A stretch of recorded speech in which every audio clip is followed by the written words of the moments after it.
Hi guys, I just made a video there and I'm just trying to decide whether I'm actually going to release it or not.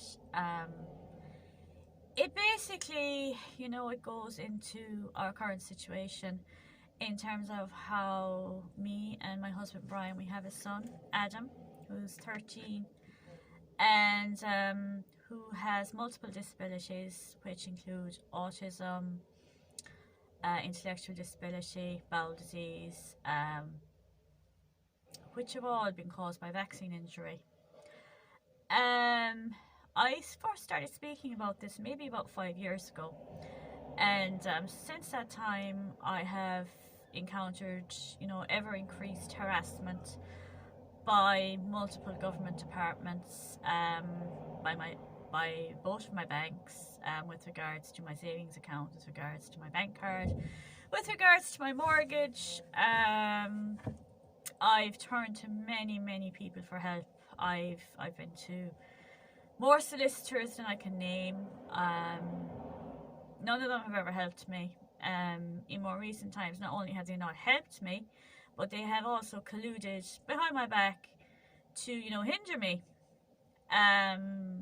I've been to many doctors. Now I've met a few who haven't been too bad, but in general, they either treat me with complete contempt because they know that I have the evidence that my child is vaccine injured and they don't know how to deal with this.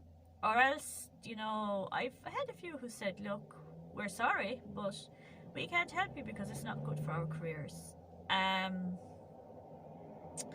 So guys, the situation now has been since last March, since the start of COVID-19, that our son Adam, who's 13 now, he has not had a day's support from anyone in this country. He's not had any support from his school, he's not had any support from the services, and I know now that there was a plan in place from the onset of COVID-19.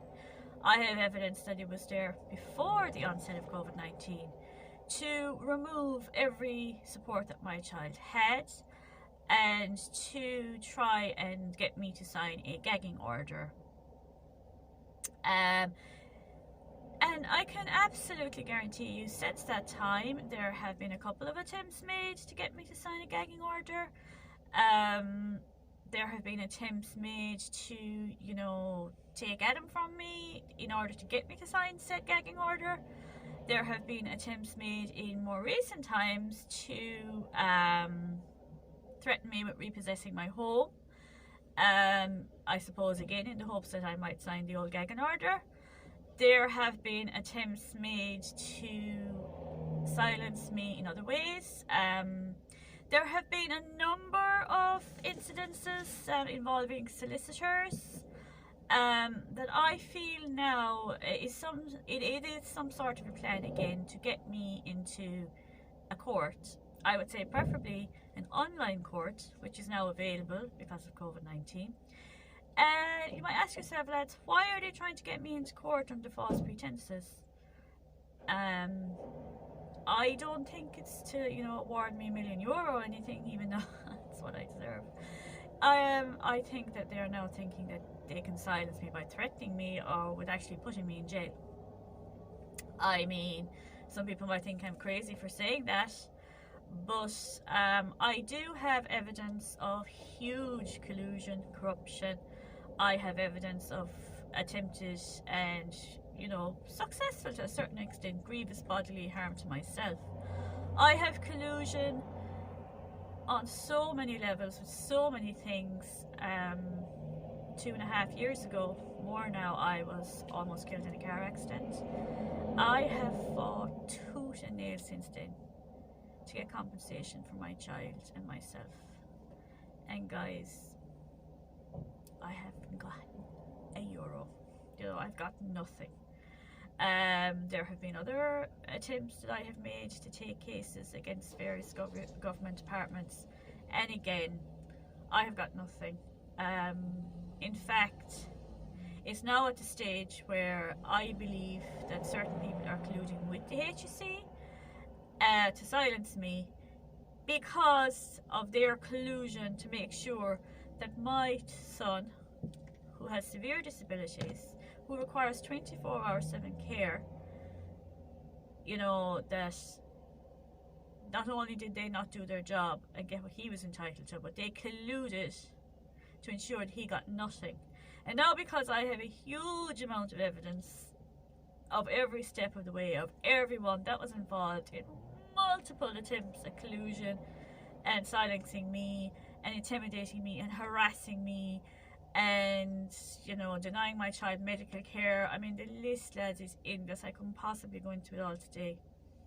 For all those reasons, you know, I am being harassed beyond belief.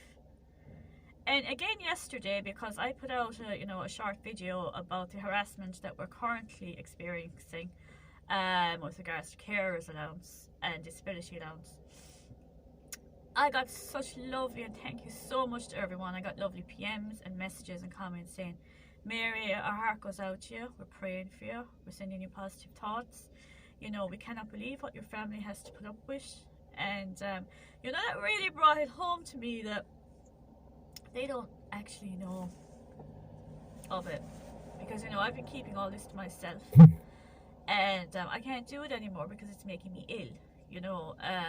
I have to get this out.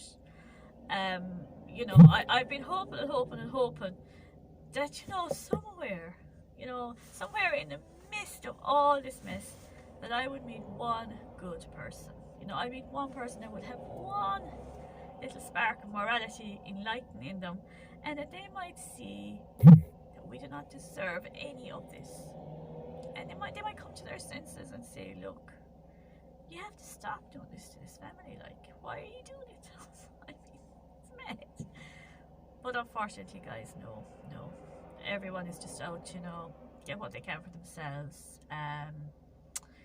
I know there's a lot of people working for the HEC and the government who don't agree with what they're doing, and you know, as I do, that they're evil.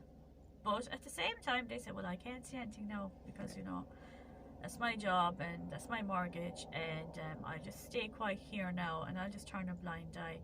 But see, lads, that's why they're getting away with it. That's why they're getting away with doing this to my family, you know.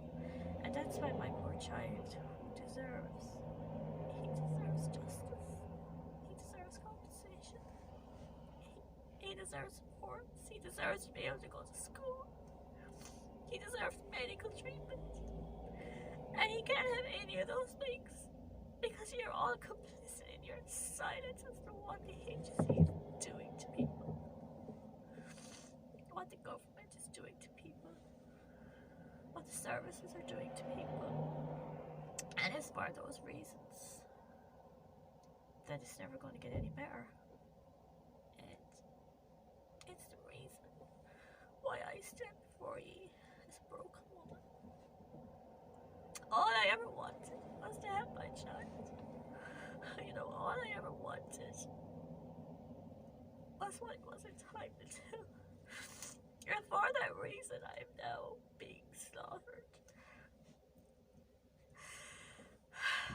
You know, everything's been taken from him and from me. And I am not a weak person. I just don't know. I just can't take it back. Every day, and he can't even go to school. I'm sorry, I didn't mean to get so emotional. It's an emotional topic. You know, I'll continue to hope and to pray that somebody will have humanity. But I know most likely I'm dreaming, and I'll just have to go in and have a good cry, dry my eyes, and toughen up. Because, you know, at this stage, I think that I'm never going to get what I'm entitled to. Neither is my child. So all I can do is, you know, expose the evil. And that's what I'm going to do now. Because, you know, everyone's had long enough to show their humanity. They've had long enough to help me. It's It's not like I haven't asked enough times, but you know, they've chosen the road to evil, so be it. I'll be on the right side of history. You know, how many of you would be able to say that? Not many, guys.